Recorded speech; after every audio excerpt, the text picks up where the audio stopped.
Hello students, so today we are going to syllabus of CSIR NET, that is the topic is classical mechanics. हम लोग यहाँ पे एक topic को हम लोग स्टडी करेंगे इसके बारे में, और कौन कौन सा इसमें इम्पॉर्टेंट पॉइंट्स है उसको हम लोग पढ़ेंगे, ठीक है, और क्या क्या इसका मार्क्स है कितना, ठीक है।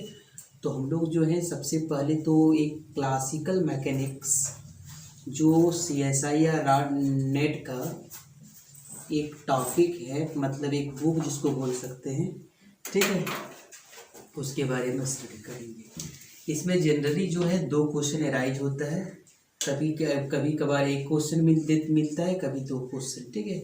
तो वो आप समझें कि अगर ये अप्रॉक्स जो है आपको 8 to 10 मार्क्स है, ठीक है। मार्क्स अगर हम लोग बोलें तो इसको हम लोग कह सकते हैं कि अप्रॉक्स जो है 8 मार्क्स, ठीक है। अप्रॉक्स 8 मार्क्स मतलब 1 मार्क्स आपको, एक क्वेश्चन मिलेगा आपको 4.7 मार्क्स का, और एक दूसरा क्वेश्चन मिलेगा आपका 3 मार्क्स का, ठीक है। एक 4.7 का मिलता है और दूसरा मिलता है कितना, 3 मार्क्स का। तो ये आपका ये चीज़ याद रखना। कभी कभी एक क्वेश्चन मिलता है आपसे इस टॉपिक से, क्लासिकल मैकेनिक्स। आप यहाँ पे देखें क्लासिकल मैकेनिक्स में क्या क्या चीज़ को, कौन कौन सा चीज़ को टॉपिक है यहाँ पे। सबसे पहले तो हम लोग यहाँ पे इसमें क्या क्या चीज़ पढ़ेंगे। सबसे पहले हम लोग पढ़ेंगे ट्रांसफॉर्मेशन इक्वेशन क्या होगा, मतलब ट्रांसफॉर्मेशन मतलब आपको समझे यहाँ पे इसका मतलब कोऑर्डिनेट आप समझें। सबसे पहले ट्रांसफॉर्मेशन इक्वेशन में आपको ये चीज़ पढ़ाया जाएगा, जैसे कि आपको पोलर कोऑर्डिनेट से हम लोग कैसे कार्टेशियन कोऑर्डिनेट करते हैं, कार्टेशियन सिलिंड्रिकल कोऑर्डिनेट में कैसे चेंज करते हैं। तो यहाँ से हम लोग ट्रांसफॉर्मेशन ऑफ इक्वेशन में उस चीज़ को स्टडी करेंगे। मतलब यहाँ पे हम लोग स्टडी क्या करने वाले हैं, सिलेंड्रिकल कोऑर्डिनेट होगा आपका। नेक्स्ट हो गया आपका पोलर कोऑर्डिनेट, और पोलर कोऑर्डिनेट हो गया, और ये रेक्टेंगुलर कोऑर्डिनेट इसको कहते हैं, ठीक है। तो ये हम लोग ट्रांसफॉर्मेशन ऑफ इक्वेशन में हम लोग पढ़ेंगे। नेक्स्ट जो है नंबर 2 जो है हम लोग पढ़ेंगे इसको क्या, जनरलाइज कोऑर्डिनेट, ठीक है। जनरलाइज कोऑर्डिनेट हम लोग के बारे में हम लोग पढ़ेंगे यहाँ पे। दूसरा टॉपिक जो होगा इसका जनरलाइज कोऑर्डिनेट होगा।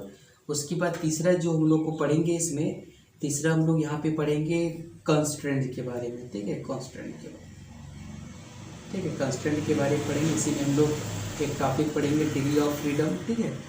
डिग्री ऑफ फ्रीडम को भी हम लोग पढ़ेंगे यहाँ पे इसी टॉपिक में। कंस्ट्रेंट के बारे में भी सीखेंगे हम लोग यहाँ पे, ठीक है। उसके बाद जो है चौथा टॉपिक जो होगा यहाँ पे, इसमें लेग्रांजियस जो होगा इक्वेशन, ठीक है, लेग्रांजियस इक्वेशन, ये मोशन का इक्वेशन है, उसको हम लोग पढ़ेंगे, लेग्रांजियस इक्वेशन को पढ़ेंगे, ठीक है। उसी तरह हम लोग क्या कहेंगे, 5 में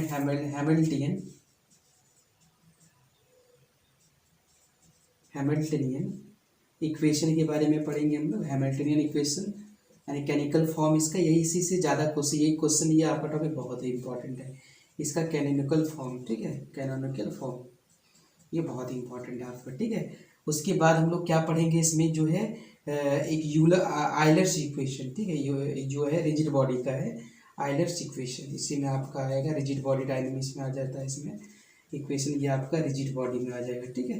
रिजिड बॉडी में आपका आयलर्स इक्वेशन क्या होता है उसको पढ़ेंगे हम लोग। नेक्स्ट जो है 7 में हम लोग पढ़ेंगे थ्योरी ऑफ स्मॉल ऑक्सीडेशन, ठीक है, थ्योरी ऑफ स्मॉल ऑक्सीडेशन। तो ये सारे टॉपिक हम लोग यहाँ पे इसमें पढ़ेंगे। कुछ हम लोग यहाँ पे ब्रैकेट के बारे में भी पढ़ेंगे, ठीक है, ब्रैकेट के बारे में पढ़ेंगे, ठीक है। ब्रैकेट क्या होता है, ब्रैकेट कितने तरह का होता है, ठीक है, जैसे आपका पॉइजन ब्रैकेट हुआ, ठीक है। इस तरह की चीज़ को हम लोग यहाँ पे स्टडी करेंगे, ठीक है। ये आपका इम्पॉर्टेंट है, इसका पॉइजन ब्रैकेट है यहाँ पे, ठीक है। ये सारी चीज़ को हम लोग इसमें स्टडी करेंगे। पॉइजन ब्रैकेट, ठीक है, ब्रैकेट का क्या क्लासिफिकेशन होता है, तो ये सारी चीज़ हम लोग यहाँ से स्टडी करेंगे। और यहाँ पे डिग्री ऑफ फ्रीडम हो गया आपका, जनरलाइज कोऑर्डिनेट हो गया, ठीक है, कंस्ट्रेंट हो गया, कंस्ट्रेंट कितने तरह का होता है, डिग्री ऑफ फ्रीडम क्या होता है, लेग्रांजियस इक्वेशन क्या होता है, ये सारे हम लोग पढ़ेंगे, ठीक है। उसके बाद 2 डायमेंशनल पढ़ेंगे रिजिड बॉडी का, ठीक है, 2 डायमेंशनल रिजिड बॉडी के बारे में पढ़ेंगे हम लोग। उसका हम लोग इक्वेशन को समझेंगे, यानी मोशन ठीक है, ये इस चीज़ को हम लोग स्टडी करेंगे। तो वन बाय वन करके हम लोग यहाँ पे सबसे पहले हम आपको ट्रांसफॉर्मेशन ऑफ इक्वेशन, सबसे पहले सबसे इंपॉर्टेंट जो एग्जाम में आता है वो कैनोनिकल फॉर्म आता है। ठीक है, वो कैनोनिकल फॉर्म आप इम्पॉर्टेंट है आपका, उस चीज़ को आप याद करें, क्योंकि हर एग्जाम में जो है आपका कैनोनिकल फॉर्म आपका आता है, ये कैनोनिकल फॉर्म। तो ये इस चीज़ को आप जरूर इस टॉपिक को अच्छे से करें, क्योंकि कैनोनिकल फॉर्म बहुत इंपॉर्टेंट टॉपिक है। और ये CSIR नेट का हर एग्जाम में ये क्वेश्चन आपका पूछा जाता है, एक क्वेश्चन आपका कैनोनिकल फॉर्म में। ठीक, तो आप इस चीज़ को स्टडी करेंगे। ये क्लासिकल मैकेनिज्म का जो भी ये था आपका, ये पूरा सिलेबस है इसका। ठीक है, ये सिलेबस जो है आपका नेट के लिए है।